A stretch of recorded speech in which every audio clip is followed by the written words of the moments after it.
میرے دوستوں اور ساتھیوں، اسلام پر جو حملے ہو رہے ہیں یہ حملے جاری رہیں گے،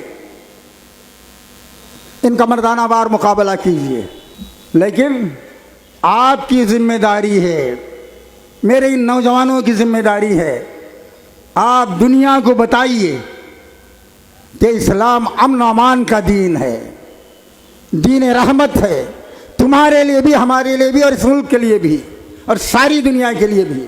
یہ کام آپ جیسے طلباء ہی کر سکتے ہیں۔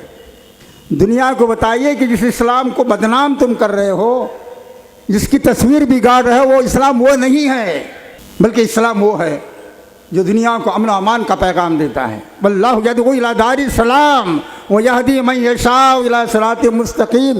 اللہ تو دار السلام کی طرف بھی بلا رہا ہے، جنت کی طرف بلا رہا ہے، جہنم سے نکالنا چاہتا ہے، اور جسے چاہتا ہے سیدھا راستہ دکھاتا ہے۔ یہ کام آپ کے کرنے کا آپ کے علاوہ کوئی دوسرا نہیں کر سکتا۔ آپ طالب علم ہیں، آپ سے ہی توقع کی جا سکتی ہے کہ اسلام پر جو حملے ہو رہے ہیں اور جس طرح اس کی تصویر بگاڑی جا رہی ہے، اس تصویر کو ٹھیک آپ کریں گے۔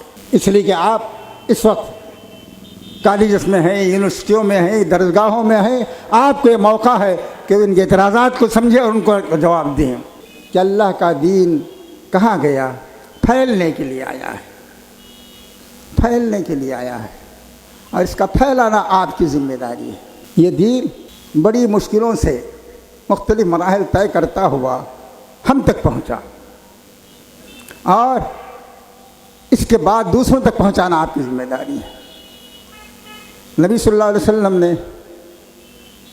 حجۃ الوداع کے موقع پر، جبکہ 1 لاکھ سے زیادہ مسلمان آپ کے سامنے تھے، آپ نے حجۃ الوداع میں جو خطبہ دیا، اس خطبے میں انسانی حقوق کا تذکرہ ہے۔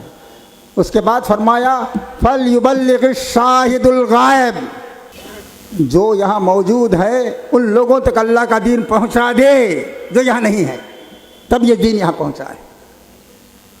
حضرت عبداللہ ابن عباس کہتے ہیں یہ امت کو آپ کی آخری وصیت تھی، اس وصیت پر آپ کو عمل کرنا ہے۔ یہ دین سب کے لیے ہے، سارے انسانوں کے لیے ہے، یہ ھدی للناس ہے، ہدایت ہے۔ ہدایت کا مطلب ہے راستہ دکھانا، ساری انسانوں کو راستہ دکھانا آپ کا کام ہے۔ قرآن اسی کے لیے آیا ہے۔ میرے دوستوں اور ساتھیوں، آپ اس کے لیے کمر بستہ ہو جائیے۔ دیکھیے دنیا کا نقشہ بدلتا ہے یا نہیں۔